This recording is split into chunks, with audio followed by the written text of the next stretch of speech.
So Rex Johnson, who has RJ Tools, he was nice enough to pretty much gift me a bunch of distributors. I mean, I paid for them, but it was very generous what he did, and I'm forever grateful. So at some point I want to build a 98 horsepower Corvair. 98 horsepower was made for 1961 only, and then it changed to 102 horsepower. The 98 horse 1961 Corvair, also the 1960 Corvair, and then the 80 horse, so on and so forth, for 1960 and 61 only, used the clip style cap on the distributor.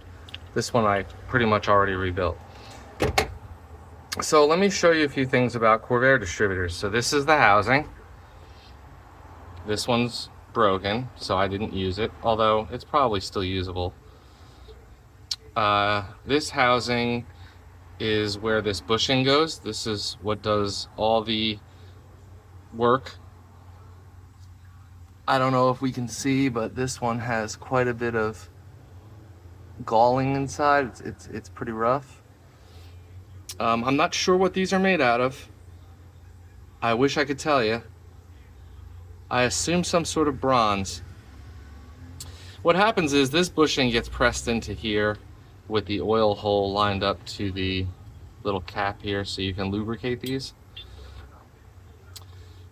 And then once that's on, the point plate goes on top of it. So the inside of it is working for your distributor shaft. See how galled up this is here? It's real rough. And the outside of it is working for your points plate. Now on my 161, it's running pretty poorly. Idle's okay. When you give it gas, it breaks up. And sometimes it doesn't. Sometimes it's fine. But I found that this points plate is really loose in there, like all over the place. So I'm assuming either it seems to be some sort of an insert around here. Maybe that's a different metal. Either that's worn out or the outside of this bushing is worn out. The big thing on Corvairs is shaft play. These bushings wear out and then the shaft can dance around, and that'll give you all types of problems with timing also. And then there's a controversy about line boring this and putting two bushings in, which I've seen people do. Clark sells them already made. They sell just this with the bushings already in, then you take all your guts and put it in here. But most people just say to lubricate and change your bushing every 50,000 miles or so, and you should be fine.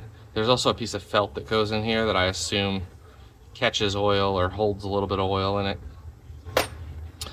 So then your shaft would go in with the bushing.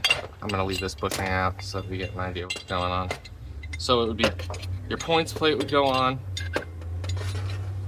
Then this piece, this shaft's really bad, so I'm not going to be able to do this, but this is your advancer, your mechanical advancer plate. Two weights go on here, and they open and close as it spins faster. And then that's your distributor. This one I already rebuilt. It's ready to go.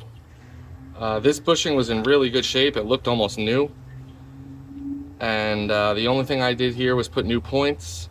I ran a new feed wire. This is going to get sent to a Mallory box and used as a trigger, so there's not going to be any high current through here. And then I just grounded the plate with a new ground wire. What I did want to show you is that these old points, even if you get like new old stock, they have this mica or silicon. I don't know what the hell this is. Don't quote me.